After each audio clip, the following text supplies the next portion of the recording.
Quand je me lève le matin, tu es là, juste dans ma main. Tu marches avec moi pas à pas, et mon cœur danse avec ta voix. Chaque jour avec toi, c'est la vie. Ton amour m'accompagne et me conduit. Chaque jour avec toi, je souris. Tu es ma force, mon abri. Quand la nuit tombe sur mes pas, ta lumière ne faiblit pas. Dans les rires, dans les combats, je te suis et tout ira. Chaque jour avec toi, c'est la vie. Ton amour m'accompagne et me conduit. Chaque jour avec toi, je souris.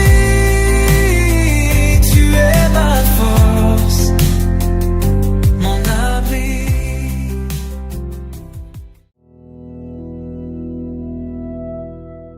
La Genèse, chapitre 22.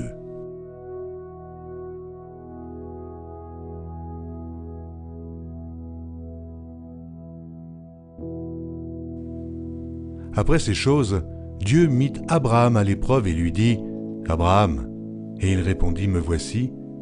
Dieu dit « Prends ton fils, ton unique, celui que tu aimes, Isaac. Va-t'en au pays de Mojira et là, offre-le en holocauste sur l'une des montagnes que je te dirai. » Abraham se leva de bon matin, sella son âne et prit avec lui 2 serviteurs et son fils Isaac. Il fendit du bois pour l'holocauste et partit pour aller au lieu que Dieu lui avait dit. Le 3e jour, Abraham, levant les yeux, vit le lieu de loin. Et Abraham dit à ses serviteurs, « Restez ici avec l'âne.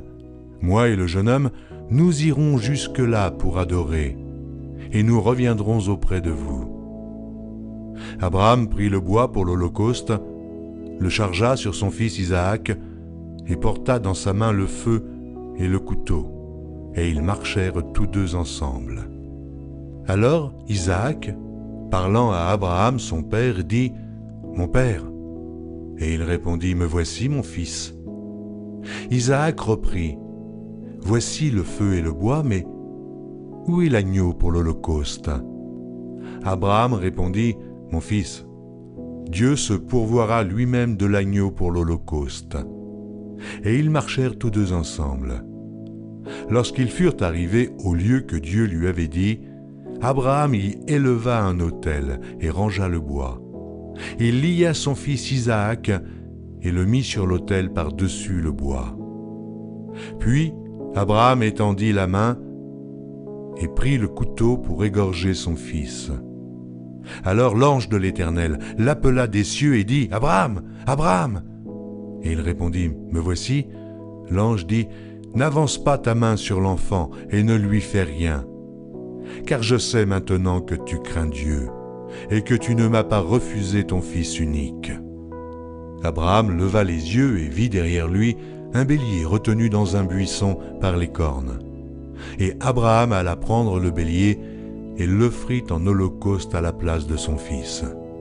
Abraham donna à ce lieu le nom de Jéhovah-Jiré. C'est pourquoi l'on dit aujourd'hui, à la montagne de l'Éternel, il sera pourvu.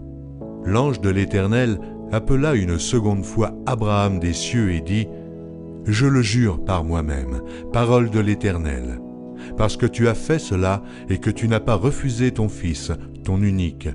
Je te bénirai et je multiplierai ta postérité comme les étoiles du ciel et comme le sable qui est sur le bord de la mer, et ta postérité possédera la porte de ses ennemis. Toutes les nations de la terre seront bénies en ta postérité, parce que tu as obéi à ma voix. » Abraham étant retourné vers ses serviteurs, ils se levèrent et s'en allèrent ensemble à Beer-shéba, car Abraham demeurait à Beer-shéba. Après ces choses, on fit à Abraham un rapport en disant « Voici, Milca a aussi enfanté des fils à Nachor, ton frère. Uts, son premier-né, Buz, son frère, Kemuel, père d'Aram.